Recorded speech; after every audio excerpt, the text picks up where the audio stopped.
ಬೆಳಿಗ್ಗೆ ದನುಪೂಜೆಗೆಂದು ದೇವಸ್ಥಾನಕ್ಕೆ ಹೊರಟಂತಹ ಬಾಲಕನೊಬ್ಬ ಶವವಾಗಿ ಕೆರೆಯಲ್ಲಿ ಪತ್ತೆಯಾಗಿರುವಂತಹ ಪ್ರಕರಣಕ್ಕೆ ಸಂಬಂಧಿಸಿದಂತೆ ಇದೀಗ ಮಹತ್ವದ ಸುಳಿವು ಲಭ್ಯವಾಗಿದೆ.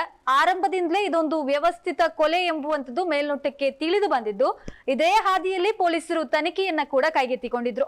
ಇದೀಗ ಸುಮಂತ್ ಸಾವು ಪ್ರಕರಣದಲ್ಲಿ ಮತ್ತೊಂದು ಮಹತ್ವದ ಮಾಹಿತಿ ಕೂಡ ಲಭ್ಯ ಆಗ್ತಾ ಇದೆ. 9ನೇ ತರಗತಿ ವಿದ್ಯಾರ್ಥಿಯಾಗಿರುವಂತಹ ಸುಮಂತಿನ ಸಾವಿನ ಪ್ರಕರಣಕ್ಕೆ ಸಂಬಂಧಿಸಿದಂತೆ ವದಂತಿಯೊಂದು ಹಬ್ಬಿದ್ದು ಆತನನ್ನ ಬಾಲಕನ ಸಂಬಂಧಿಯೇ ಕೊಲೆಗೈದಿರುವಂತಹ ಬಗ್ಗೆ ಶಂಕೆ ಬಲವಾಗ್ತಾ ಇದೆ. ಪೊಲೀಸರು ನಡೆಸಿರುವಂತಹ ತನಿಖೆಯಲ್ಲಿ ಸಂಬಂಧಿಕನೇ ಕೊಲೆ ನಡೆಸಿರುವ ವದಂತಿ ಹಬ್ತಾ ಇದೆ. ಈ ಬಗ್ಗೆ ತನಿಖಾಧಿಕಾರಿಗಳು ಮಾಹಿತಿಯನ್ನ ಬಹಿರಂಗಪಡಿಸಿಲ್ಲ. ಕೊಲೆಯೇ ಎಂಬ ಬಗ್ಗೆಯೂ ಕೂಡ ಪೊಲೀಸರು ಸ್ಪಷ್ಟನೆಯನ್ನ ನೀಡಿಲ್ಲ. ಸದ್ಯ ಬಾಲಕನನ್ನ ಕೊಂದಿರುವಂತದ್ದು ಆತನ ಸಂಬಂಧಿಕನೇ ಎಂಬ ವದಂತಿ ಹಬ್ಬಿದ್ದು, ಈ ಬಗ್ಗೆ ಪೊಲೀಸರೇ ಸ್ಪಷ್ಟನೆಯನ್ನ ನೀಡಬೇಕಾಗಿದೆ. ಬಾಲಕನ ಸಾವು ಪ್ರಕರಣಕ್ಕೆ ಸಂಬಂಧಪಟ್ಟಂತೆ ಪೊಲೀಸ್ ಇಲಾಖೆ 4 ತಂಡಗಳನ್ನ ರಚನೆ ಮಾಡಿಕೊಂಡು ತನಿಖೆಯನ್ನ ಮುಂದುವರಿಸಿದ್ದಾರೆ.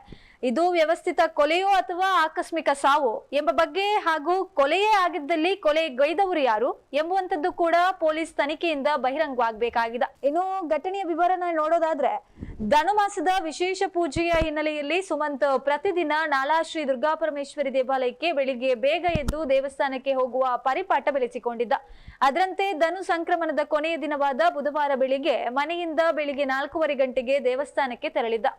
ಆದ್ರೆ ಅನಂತರ ಮನೆಗೆ ಹಿಂದಿರುಗದೆ ಇದ್ದಾಗ ಮನೆಯವರು ಹುಡುಕಾಟಿದ್ದು 500 ಮೀಟರ್ ದೂರದ ಬಾವಿಯಲ್ಲಿ ಶವ ಪತ್ತೆಯಾಗಿತ್ತು. ಆರಂಭದಲ್ಲಿ ಸುಮಂತ್ನನ್ನ ಚಿರತೆ ಒಯ್ದಿರುವಂತಹ ಬಗ್ಗೆ ಸ್ಥಳೀಯರಲ್ಲಿ ಪ್ರಚಾರ ಹಬ್ಬಿದ್ದು, ಬೆಳ್ತಂಗಡಿ ಅಗ್ನಿಶಾಮಕ ದಳದ ಸಿಬ್ಬಂದಿಗಳು ಸಮೀಪದ ಕೆರೆಯಲ್ಲಿ ಹುಡುಕಾಟಿದಾಗ ಬಾಲಕನ ದೇಹ ಪತ್ತೆಯಾಗಿತ್ತು. ಬಾಲಕನ ದೇಹದಲ್ಲಿ ಗಾಯದ ಗುರುತುಗಳಿದ್ದು, ಇದು ಬಾವಿಗೆ ಬಿದ್ದ ಸಂದರ್ಭದಲ್ಲಿ ಆಗಿರುವ ಗಾಯಗಳೇ ಎಂಬ ಸಂಶಯ ಕೂಡ ಮೂಡಿತ್ತು.